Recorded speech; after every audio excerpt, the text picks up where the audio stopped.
하나님께서 우리에게 너는 내게로 돌아오라 말씀하십니다. 말씀을 받고 하나님께 돌아가고 계십니까? 무엇으로 돌아가고 있습니까? 정말로 말씀 주신 그대로 하나님께 돌아가는 그 시간을 회복하시기 바랍니다. 하나님께서 우리를 영원한 하나님의 백성 삼아주셨습니다. 그래서 하나님께서는 우리가 어떤 상태에 있든 어떤 상황 속에 있든지 영원히 우리와 함께 하십니다. 하나님께서는 우리를 이스라엘아 너는 나에게 잊혀지지 아니하리라 말씀하셨습니다. 처음부터 우리를 하나님의 형상으로 창조하여서 영원히 함께하기로 작정하셨기 때문입니다. 그래서 우리가 어떤 상태에 있든지 어떤 환경과 상황과 문제 속에 있든지 하나님은 우리와 항상 함께 하십니다. 이것은 변하지 않는 진리입니다. 눈에 보이지 않게 영적인 세계에서는 하나님께서 우리와 지금도 함께하고 계십니다. 이것을 우리가 실제 체험하고 누리기 위해서는 다윗과 같이 나의 영혼이 나의 육체가 주를 앙망하나이다 하고 정말로 우리가 하나님을 만나고 하나님과 함께하는 그 시간을 가질 때 실제 성삼위 하나님이 나와 함께 하심이 우리 안에서부터 믿어지고 누려지게 하십니다. 그래서 응답 중에 응답은 무엇이냐면 내가 하나님께로 돌아가는 것입니다. 내가 하나님과 함께하는 것입니다. 어떤 상황 속에서도 하나님이 나와 함께 하신다. 이 영적 상태로 돌아가는 그 시간을 갖는 것이, 나를 회복하는 그 시간을 갖는 것이 우리에게 최고의 응답입니다. 나를 붙들어 주세요가 아닌, 승리하게 해주세요가 아닌 나와 하나님과의 관계를 회복하시는 겁니다. 회복하는 방법은요, 새벽을 깨워, 아침에 깨워, 눈 뜨자마자 하나님과 함께 하시는 거예요. 하나님께서 내게 주신 말씀 다시 읽고 묵상하고 읊조리고 고백하면서 말씀 되시는 하나님을 우리가 읽을 때, 다시 또 들을 때, 선포할 때 우리도 모르게 하나님의 형상이 회복되어져 갑니다. 다른 길과 방법이 없습니다. 하나님의 형상을 회복하려면 하나님을 만나야 합니다. 그 만나는 시간만 조금만 가져도 하나님께서는 당신의 의로운 손으로 우리를 붙드십니다. 우리가 이길 수 없는 그 대적을 하나님께서 치시고 무너뜨리셔서 승리하는 인생이 되어지게 하십니다. 그래서 그 승리를 넘어서 우리를 복의 근원 삼으셔서 우리를 통해 천하 만민이 복을 받는 그 축복을 가져다 주십니다. 그래서 정말 하나님을 만났을 때 우리 마음속에 와야 될 결론이 무엇이냐면요, 나는 복의 근원이다. 나로 말미암아 열방이 살아날 것이다. 나는 생명을 살리는 전도자가 될 것이다. 나를 통해 정말로 이 원함 땅에 세계의 후대에 하나님이 원하시는 말씀 운동이 일어날 것이다 하고 정말로 우리가 하나님을 만났을 때 오게 되는 메시지가 무엇이냐? 복의 근원이 되는 것입니다. 세계 서밋이 되는 것입니다. 영적 서밋으로 올라가는 것입니다. 어떤 것도 문제되지 않고 어떤 것도 얻어 걸리지 않는 모든 것을 살려낼 수 있는 복의 근원. 그게 하나님이 우리와 함께 하신다는 증거입니다. 나는 연약하고 나는 부족하고 또 쓰러지고 자빠지고 불신앙하고 인본주의 쓴다 할지라도 다시 또 하나님을 찾아가고 다시 또 하나님께 돌아가면 그런 나와 상관없이 나는 복의 근원이 될 것이다 하고 그 말씀이 믿어지고 누려지게 하십니다. 이것을 제 안에 쌓고 쌓으니까요, 어제 밤에 인도 전도학교를 하는데 이게 전달이 되는 거예요. 지난주에도 인생 최고 축복의 시간을 갖고 있습니까? 말씀을 선포했는데 저는 한 주간 실제 나를 축복하는 시간을 가졌습니다. 그래서 그 시간을 가지니 나의 존재 자체가 복의 근원이다. 나는 세계 서밋이 될 사람이다. 나를 통해 세계는 복음화 될 것이다. 이것을 가지고 전달을 했는데요, 통역하던 그 렘넌트가 은혜를 받아서 예배가 끝나니까요, 원더풀 메시지가 너무 좋았다, 그렇게 고백을 하더라고요.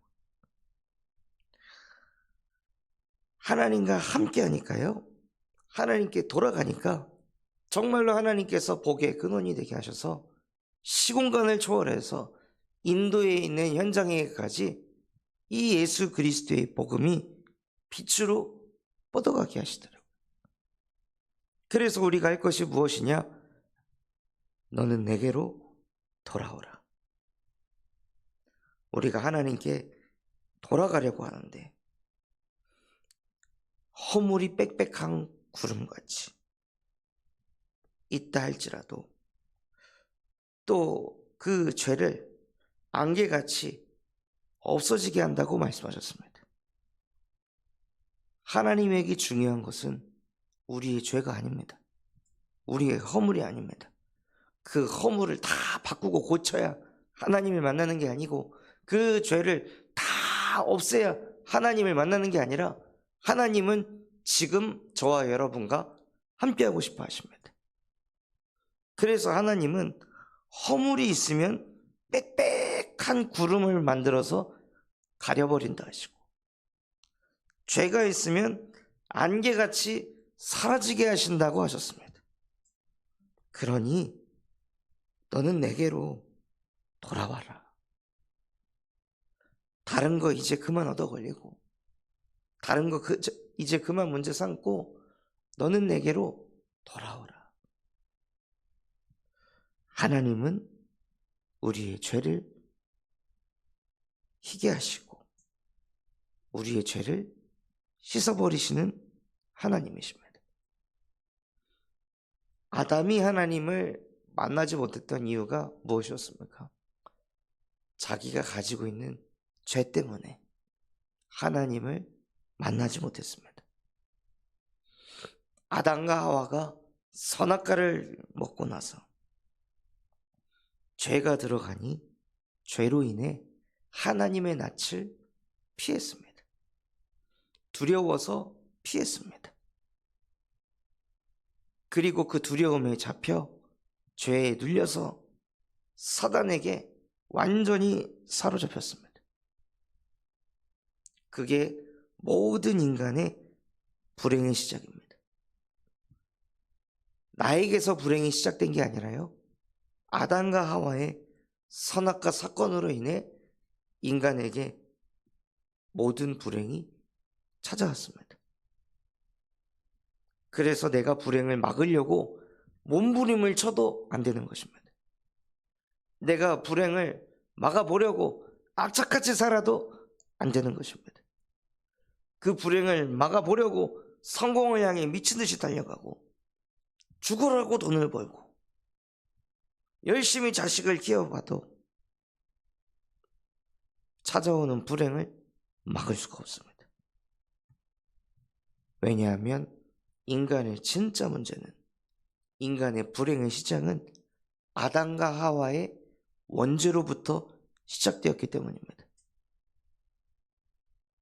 이것을 실제 우리 성도분들이 깨닫지 못하면은요, 늘 나를 죽여야 됩니다. 나는 왜 이럴까? 나는 왜 이렇게 갱신이 안 될까? 나는 왜 이렇게 새벽에 못 깨갈까? 나는 왜 하나님께 돌아가지 않고 늘 내 생각으로 돌아가고 내 상처로 돌아가고 육신의 생각으로 성공으로 자꾸 돌아갈까? 나는 왜 이럴까? 이해하지 못하는 그 상황 속에 놓이게 됩니다. 왜냐? 아담과 하와의 원죄로 인해 모든 사람이 죄를 범하게 됐고 하나님의 영광에 이르지 못했다는 그 말씀이, 의인은 없고 한 사람도 없다는 그 말씀이, 그게 나한테 적용이 돼야 되는 거예요. 영원한 불행의 시작, 선악과 사건이 나와 아무 상관없는 옛날 옛적의 이야기가 아니라 그 문제를 통해 계속 그 불행이 우리 안으로 내려온 것입니다. 이것을 깨닫지 못하면은요, 베드로전서 5장 8절 말씀처럼 눈에 보이지 않는 사단이 우는 사자같이 두루다니며 삼킬 자를 찾습니다. 끊임없이 우리의 생각 속에 나 때문이라고, 내가 가지고 있는 죄 때문이라고, 내가 자꾸 이런 선택, 이런 생각을 해서 그렇다고 끊임없이 사단이 우리 주변에 계속 돌면서요, 하나님께로 돌아가지 못하는 그 생각들을 계속 심습니다. 어떤 사람은 성공의 생각을 계속 심고, 어떤 사람은 내가 하나님 믿는데 왜 변화가 안 되지?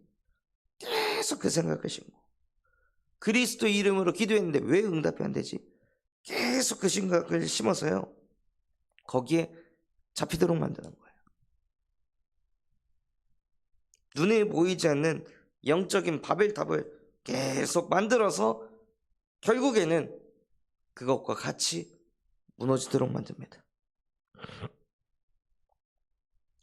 저 또한도 복음을 가지고 저도 모르게 저라는 존재 자체가 얼마나 바뀌고 변화하고 있는지 여기에 포커스를 두니까요, 어느 날 변화되지 않은 내 모습에 한계를 느끼고 절대 불가능함을 느끼고, 그런 제 모습에 제가 스스로 무너지더라고요.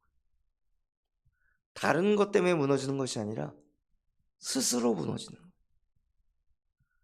사단은요, 스스로 분쟁하게 만들고 스스로 황폐하도록 만듭니다. 그것도 우리가 가지고 있는 그 허물과 죄로 인해서. 흑암은요, 끊임없이 우리의 허물과 죄를 들춰내서 그것만 쳐다보게 만듭니다. 네가 목사인데, 네가 중직자인데, 네가 렘넌트인데 이런 거 가지고 있어도 되겠냐?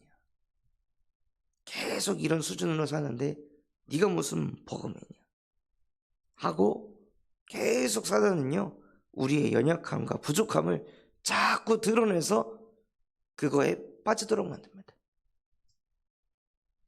하나님께서는 죄로 돌아가라고 한 적이 없습니다. 하나님께서는 허물로 돌아가라고 말하지 않았습니다. 그거 내가 안개처럼 없애버릴 테니 너는 내게로 돌아오라.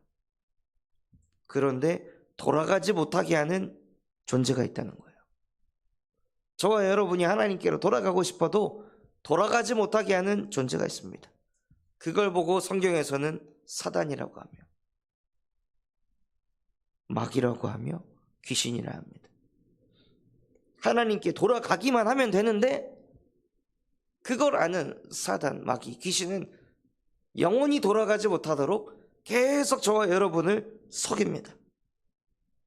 돌아가기만 하면 끝나는데, 하나님 만나기만 하면 끝나는데, 만나기만 하면 참 평안, 참 안식, 참 행복 누리는데 그것을 못하게 하는 거예요. 다른 시간은 다 가지면서 하나님께로 돌아가는 시간만 못 갖게 하는 거예요. 그래서 하나님께서 창세기 3장 15절 여자의 후손을 보내셔서 하나님께로 돌아가지 못하도록 만드는 뱀의 머리를 박살낼 것이다 하고, 영원한 불행의 근원이 되는 그 사단의 권세를 여자의 후손을 보내셔서 지금 박살내셨습니다. 그래서 영원한 불행을 십자가에 못 박고 끝내버리신 거예요. 하나님께로 돌아가려고만 하면은 또 나도 모르게 상처 붙잡고, 하나님께로 돌아가려고 하면 또 육신을 생각하느라고 잊어버리고, 하나님께로 돌아가려고만 하면 우리도 모르게 성공의 변화의 응답에 목매이게 만드는 뱀의 머리는 여자의 후손 대신 그리스도께서 십자가에 못 박고 끝내셨습니다. 날마다 그 예수 그리스도의 보혈의 피를 바르는 그 예배를 드릴 때, 말씀을 읽고 묵상할 때 우리에게 임할 모든 불행이 유월되어집니다. 자꾸 하나님과 함께하는 생각이 아닌 다른 생각들이 넘어가는 거예요. 혼자 있을 때 말씀을 읽고 묵상하기보다 자꾸 세상 문화에, 핸드폰에, 염려 걱정에, 인본주의에 끌려가던 그 모든 생각들이 유월되게 하십니다. 그리고 보라, 처녀가 잉태하여 아들을 낳을 것이니 그의 이름을 임마누엘이라 하리라. 하나님은 지금도 나와 함께하고 계신다. 속지 말자. 내 상태에 속지 말자. 지금 눈에 보이는 현실의 상황에 속지 말자. 주변 사람들의 그런 분위기의 흐름에 속지 말자. 하나님이 나와 함께 하신다 하고 계속 그리스도의 삼중직을 우리 안에 쏟아 부을 때, 주는 나의 그리스도이시며 살아계신 하나님의 아들이십니다 하고 고백하고 선포하는 영원한 행복을 누리게 하십니다. 행복 중에 행복이 무엇입니까? 예수가 그리스도라는 것입니다. 예수께서 언제 베드로에게 그렇게 기뻐하셨습니까? 예수께서 가장 행복하실 때가 언제였습니까? 베드로가 주는 그리스도이시며 살아계신 하나님의 아들이십니다 라고 고백했을 때 예수께서 이르시되 바요나 시몬아 네가 복이 있도다. 이것을 알게 하니는 혈육이 아니요 하늘에 계신 내 아버지시니라. 베드로는 예수가 그리스도라고 고백을 했을 뿐인데 예수께서 그 어떤 때보다 기뻐하시고 행복해야 하셨습니다. 즉 예수가 그리스도라고 고백하고 선포하는 것은요, 원래 인간으로 돌아가는 것입니다. 하나님의 형상으로 돌아가는 것입니다. 계속 오늘 읽었던 이사야 44장에 하나님께서 말씀하셨잖아요. 이스라엘아 기억해라. 너는 내 종이다. 내가 너를 지었다. 너는 내 종이다. 너는 내가 택한 야곱 이스라엘이다. 나의 여수른이다. 무슨 뜻입니까? 내가 너를 지었고 내가 너를 창조했다. 너는 내 것이다. 그것이 회복된 증거가 무엇이냐면요, 예수가 그리스도라고 고백하고 선포하는 것입니다. 그 이름을 고백할 때 히브리서 9장 12절에 영원한 속죄가 완성되는 거예요. 이미 예수께서 2000년 전에 십자가에서 영원한 속죄를 완성하셨습니다. 그게 나의 영원한 속죄가 되려면요, 우리 입술을 통해 예수가 그리스도 되심을 선포해야 합니다. 고백해야 합니다. 매일, 매시, 매사에 예수는 그리스도. 모든 문제 십자가에서 끝났다. 이것을 자꾸 하실 때 요한일서 1장 5절에서 9절 말씀을 읽고 묵상해 보면요, 하나님은 빛이시고 그 안에는 어둠이 조금도 없다고 하셨습니다. 우리가 그 빛 가운데로 나아갈 때 하나님과 우리가 서로 사귐이 있다고 하시고, 그 사귐을 통해 예수의 피가 우리의 모든 죄를 깨끗하게 하실 것이요. 성경에 뭐라고 되어 있습니까? 사귐이 있을 때.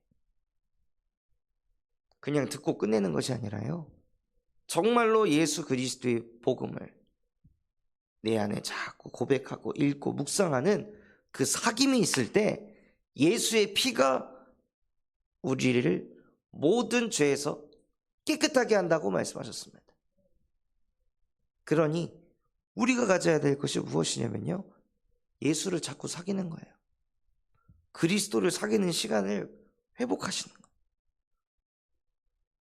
그 시간을 가질 때 하나님께서는 미쁘시고 의로우셔서 우리를 모든 불의에서 깨끗하게 하신다고 말씀하셨습니다.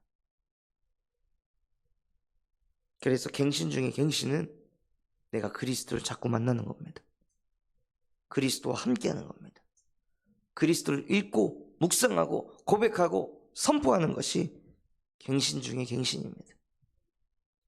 그 영적 갱신을 통하여 신명기 33장 29절에 이스라엘이여, 너는 행복한 자로다. 너와 같이 구원을 얻은 자가 누구냐? 그리스도를 통해 구원받아 영원한 행복을 회복하게 하십니다.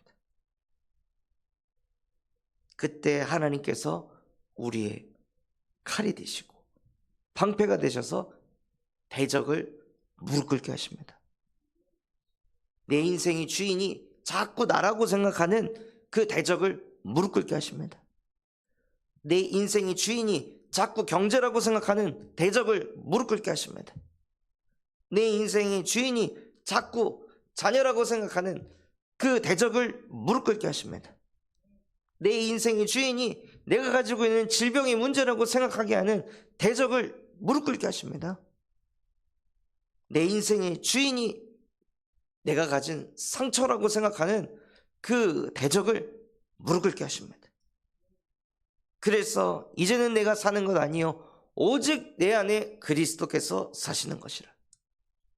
이제 내가 사는 것은 더 이상 나를 위해서, 육을 위해서, 성공을 위해서 사는 것이 아니라 나를 위해 십자가에 못 박혀 죽고 부활하신 그리스도를 위해 사는 것이다 하고, 영원한 행복의 근원 되시는 그리스도가 우리의 주인 되게 하십니다. 그제야 참 평안과 안식을 누리게 하십니다. 내 것은 없다. 주님의 것이다. 문제도 주님의 것, 축복도 주님의 것, 응답도 열매도 주님의 것입니다. 그러니 하나님, 내가 누군가에게 인정받아야 될 필요가 없습니다. 자꾸 누군가에게 나를 증명하려고 애를 쓰고 포장하고 감추고 거짓말을 해야 될 이유가 없습니다. 나는 이미 그리스도께서 나를 증명하셨습니다. 나는 하나님의 자녀, 나는 영원한 하나님의 백성입니다. 그러니 내가 구할 것은 오직 성령이 내게 임하여 권능을 받아 땅 끝까지 그리스도의 증인이 되게 하옵소서. 오직 성령이 임하여 세계복음화의 주역이 되게 하옵소서. 나는 그 인생 살 것입니다. 세계복음화의 주역으로 살아가게 될 것입니다. 그것을 늘 아침에 눈 뜨자마자 우리 속에 쏟아붓고 하루를 시작할 때 얼마나 행복하겠습니까? 현장을 갈 때도 세계복음화의 주역이 현장을 간다. 가사 일을 할 때도 세계복음화의 주역이 가정에 빛을 비춘다. 오늘 나의 걸음은 세계를 복음화하기 위한 걸음입니다. 하나님 나와 함께 하시죠? 하나님 나와 동행하시죠? 오늘도 나와 함께 하심에 감사를 드립니다. 하고 다른 것이 아닌 하나님이 나와 함께 한다는 것으로, 나도 모르게 내가 여호와께 자꾸 돌아가는 것으로 감사하고 행복하시는 오늘 하루 되시기를 예수 그리스도의 이름으로 축원합니다. 붙잡은 말씀 가지고 합심해서 기도하겠습니다. 하나님, 너는 내게로 돌아오라 말씀하신 그대로 여호와 하나님께로 돌아가는 인생이 되게 하여 주옵소서. 문제, 갈등, 위기, 상처 왔을 때에도 그곳으로 들어가는 것이 아닌 그때 그리스도께로 돌아갈 수 있는 은혜를 우리에게 허락하여 주시옵소서. 우리 군산 참소망교회가 금토일 시대를 열고 세 가지 뜰이 세워지게 하시며 청년 전도 운동이 일어나고 8번째 렘넌트를 세우는 렘넌트 시스템과 성경적 다락방 전도 운동이 100곳에 일어나게 하여 주시옵소서. 바티잔 성견을 통해 미래를 살리는 7천 전문 지도자가 세워지게 하시고 호프동아리를 통해 마약 예방 교육을 할 전문인과 사역할 제자들이 세워지게 하여 주옵소서. 인도 전도학교를 통해 인도 현장에 남은 자가 세워지게 하시고 대신방을 통하여 말씀 운동의 기초가 세워질 수 있도록 은혜 허락하여 주시옵소서. 그런 마음과 중심을 담아 합심해서 기도하겠습니다.